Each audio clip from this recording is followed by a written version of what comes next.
Hello everyone, Dangi academy पर आप सभी का स्वागत है।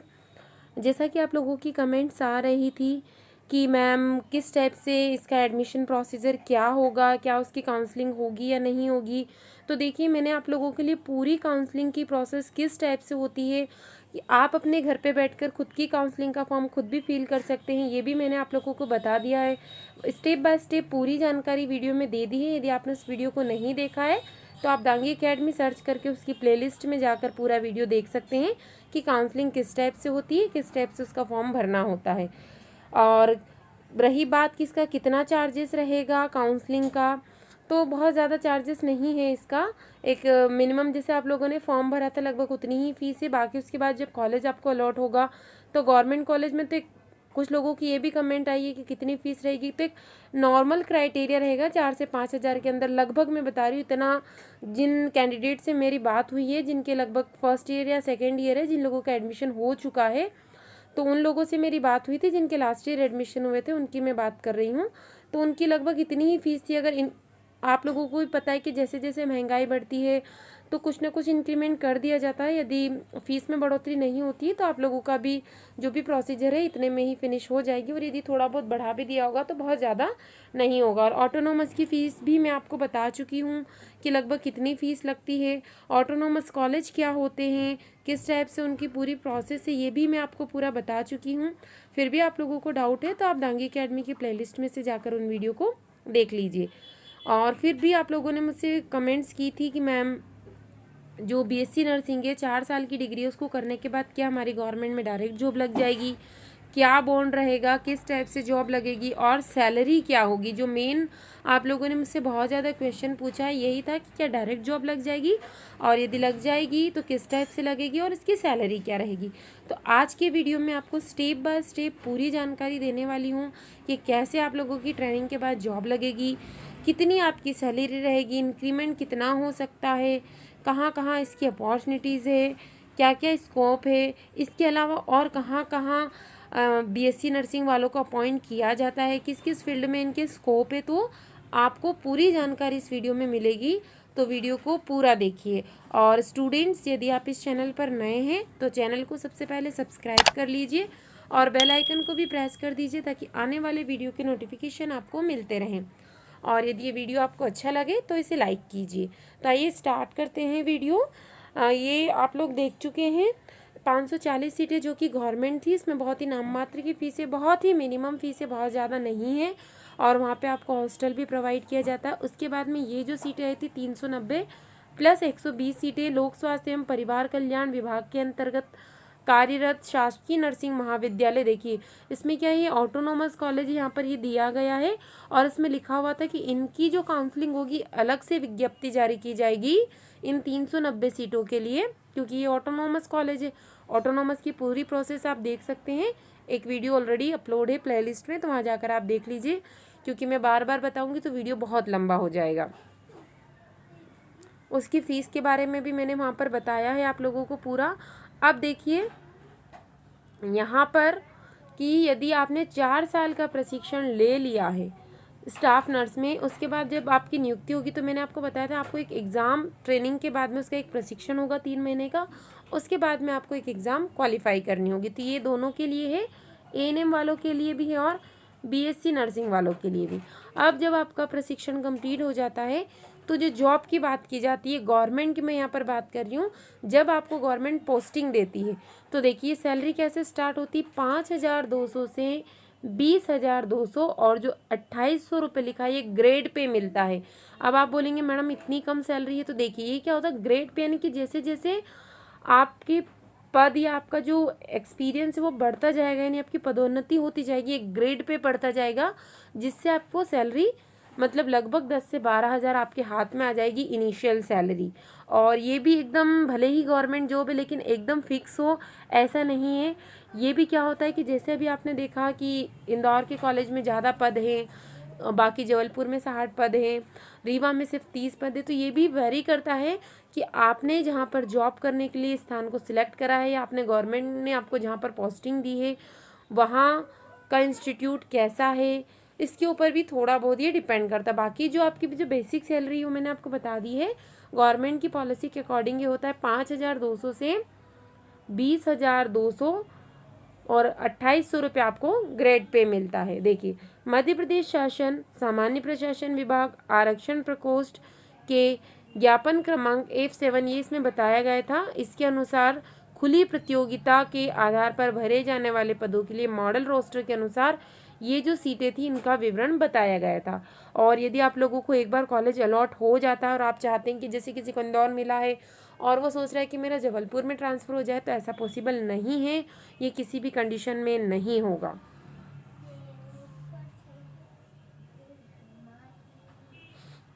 अब जैसा कि आप लोगों को मालूम है, अभी इस वीडियो को बीच में स्किप मत कीजिए।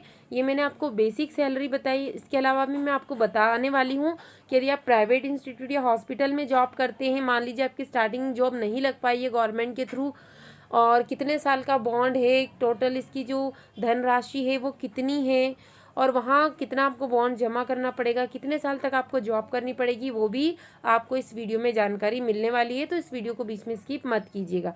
देखिए, कौन कौन सी एग्ज़ाम होती है बीएससी नर्सिंग में एडमिशन लेने के लिए, वो भी देख लीजिए। यदि किसी कैंडिडेट का इस बार कम मार्क्स है और नहीं हो पाता है तो अभी से आपको जानकारी रख लेना चाहिए। देखिए, CMC Vellore BSc nursing entrance exam होती है, यहाँ पर भी आप इस एंट्रेंस एग्ज़ाम के थ्रू बीएससी नर्सिंग कर सकते हैं, जैसे आपने पीएनएसटी दी है। उसके अलावा Jawaharlal Nehru institute of post graduate medical education and research BSc nursing entrance exam, Punjab paramedical BSc nursing entrance exam और Ahilyabai college of nursing entrance exam. इतनी सारी एंट्रेंस एग्ज़ाम होती है और इनको क्वालिफाई कहीं ना कहीं यदि आप 4 से 5 एग्ज़ाम देंगे तो एक आध जगह तो आपके चांस बन ही जाएंगे क्वालिफाई होने के। अब यदि आप बीएससी नर्सिंग कर लेते हैं तो आपके कहाँ कहाँ अवसर है। अभी तक आप लोगों को लगता होगा कि सिर्फ हम लोग हॉस्पिटल में ही जॉब कर सकते हैं, तो ऐसा बिल्कुल नहीं है। ये बहुत वास्ट एरिया है, काफ़ी बड़ा नेटवर्क है इसका और बहुत सारी इसमें जॉब हैं। देखिए, जब आप बीएससी नर्सिंग कर लेते हैं तो आपको बहुत सारे विकल्प मिलते हैं और ये चिकित्सा के क्षेत्र में एक ऐसा कोर्स है जिसकी ज़रूरत दिन प्रतिदिन बढ़ती चली जा रही है, क्योंकि ऐसा पॉसिबल ही नहीं है कि कोई भी व्यक्ति बीमार नहीं होगा, बीमार तो होगा ही होगा। डॉक्टर की संख्या बहुत कम है, तो ऐसे में नर्स की ज़रूरत बहुत ज़्यादा होती है। देखिए, जो गवर्नमेंट हॉस्पिटल है वहाँ इसकी ज़रूरत पड़ती है। अब गवर्नमेंट हॉस्पिटल में भी 2 टाइप से ज़रूरत पड़ती है, एक तो जहाँ पर इलाज सिर्फ इलाज होता है और एक जहाँ पर एजुकेशन या फिर जहाँ पर पढ़ाई होती है। तो देखिए, आपकी 2 फील्ड हो जाती है। यदि आप इलाज इसमें जाते हैं तो जैसे आप नॉर्मल हॉस्पिटल में इलाज करवाने जाते हैं, सेम उसी टाइप से आपने नर्सों को देखा होगा, वही कार्य आपका रहेगा। दूसरा है, यदि आप बीएससी के बाद एमएससी और हायर एजुकेशन कर लेते हैं, पीएचडी वगैरह कर लेते हैं, तो आप एज अ टीचर के रूप में भी अपना करियर बना सकते हैं। अब आप सोचेंगे टीचर के रूप में हम अपना करियर कैसे बना सकते हैं, तो जब आप बीएससी नर्सिंग करने जाएंगे तो आपको जो टीचर पढ़ाएगा वो भी तो इसी फील्ड से होगा, जब भी वो आपको इसका नॉलेज दे पा रहा है। तो यहाँ पर आपके 2 स्कोप हो जाते हैं। तो गवर्नमेंट हॉस्पिटल हो गया, सेम दोनों फील्ड यहाँ पर प्राइवेट हॉस्पिटल में भी अप्लाई होती है। तो प्राइवेट कॉलेज है वहाँ पर भी आप टीचर बन सकते हैं और प्राइवेट हॉस्पिटल में भी। इसके अलावा नर्सिंग होम, पैथोलॉजी सेंटर, यहाँ पर भी नर्सों की रिक्वायरमेंट होती है। रिसर्च सेंटर, देखिए अब रिसर्च सेंटर में आपकी जॉब कैसे लगेगी। अब आपको क्या करना पड़ेगा, हायर एजुकेशन लेना पड़ेगा आपको, तभी आप रिसर्च सेंटर में जाएंगे। तो जो नई नई दवाइयाँ, नए नए कुछ भी जो बन रहे हैं आपके चिकित्सा से रिलेटेड, तो वहाँ पर आपके स्कोप बन सकते हैं रिसर्च सेंटर में। उसके अलावा भारतीय सेना में, तो इसके लिए जैसे मिलिट्री नर्सिंग या मिलिट्री की फील्ड में बीएससी नर्सिंग होता है, तो इससे उसका स्कोप, इसके फॉर्म निकल चुके हैं, मैं आपको बता चुकी हूँ। तो आप लोग बोलेंगे मैडम इसकी प्रिपरेशन हम कहाँ से करें। ये ध्यान रखिए कि इसका जो पेपर आता है वो दोनों मीडियम में नहीं आता है, इसका पेपर सिर्फ इंग्लिश मीडियम में आता है। तो मैंने आप लोगों को बोला था कि जिन लोगों को इसकी प्रिपरेशन करनी है मुझे कमेंट कीजिए, बट आप लोगों का ज़्यादा रिस्पॉन्स नहीं आया है। यदि आप लोगों का अभी भी रिस्पॉन्स बना रहता है तो मैं इसकी भी प्रिपरेशन अलग से स्टार्ट करवा दूँगी। इसके अलावा रेलवे में भी नर्सों की रिक्वायरमेंट होती है। तो ऐसे बहुत सारी फील्ड है जहाँ बीएससी नर्सिंग करके आप अपना करियर बना सकते हैं और आसानी से नौकरी को पा सकते हैं। बीएससी नर्सिंग करने के बाद में आपकी जो सैलरी रहेगी वो क्या रहेगी, जैसे कि मैंने आपको स्टार्टिंग में बताया था गवर्नमेंट सैलरी के बारे में, 5,200 से 20,000 और उसके बाद में ग्रेड पे बताया था 2,800 रुपये आपका।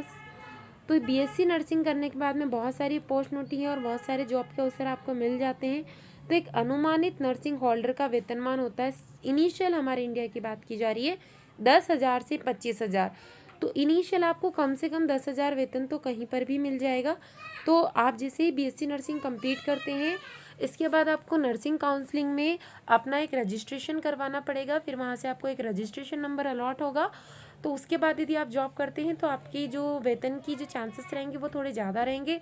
और यदि आप बिना रजिस्ट्रेशन के जॉब करते हैं तो थोड़ी सी आपकी सैलरी जो रहेगी वो कम रहेगी। अब ये भी डिपेंड करता है कि आप किस इंस्टीट्यूट में जा रहे हो या किस हॉस्पिटल में जॉब करने जा रहे हो, उसके अनुसार ये थोड़ा कम या ज़्यादा हो सकता है।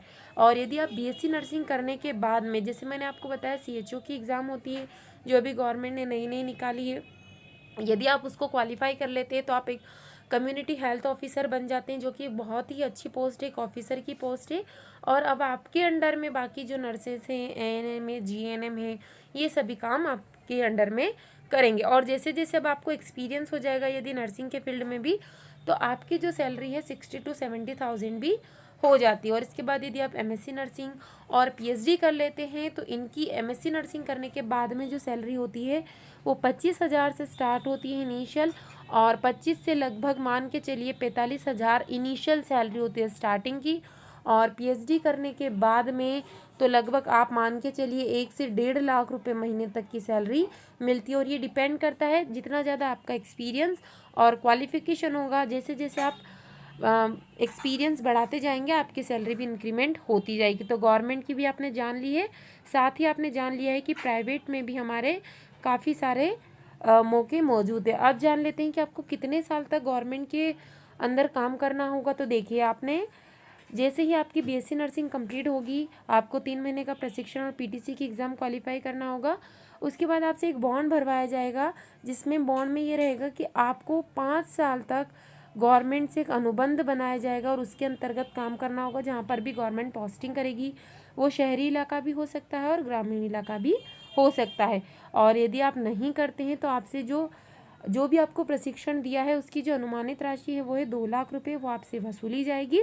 और जैसे कि आप लोगों का ये क्वेश्चन था कि मैम 5 साल के बाद में क्या होगा, हमें वहाँ से निकाल दिया जाएगा, तो ऐसा नहीं होता है। ये इसलिए है कि कम से कम जहाँ पर नर्सों की उपलब्धता नहीं है उस इलाके में भी डॉक्टर या नर्स पहुँच जाए और वहाँ के लोगों को भी इलाज मिल जाए। तो वहाँ पर आपको काम करना होगा जहाँ पर आपकी गवर्नमेंट पोस्टिंग करती है। और उसके बाद में ये चांसेस बनते हैं कि लगभग ट्रांसफ़र होने के चांसेस आपके बन जाते हैं। तो मुझे कमेंट करके ज़रूर बताइए कि आपको ये इन्फॉर्मेशन कैसी लगी है। यदि इसमें फिर भी आपको कुछ ऐसा लगता है कुछ छूट गया है तो मुझे कमेंट कीजिए, मैं नेक्स्ट वीडियो में इसको कवर करने की कोशिश करूँगी। और वीडियो अच्छा लगा हो तो इसे लाइक कीजिए। तो thank you so much for watching this video. मिलते हैं नेक्स्ट वीडियो में।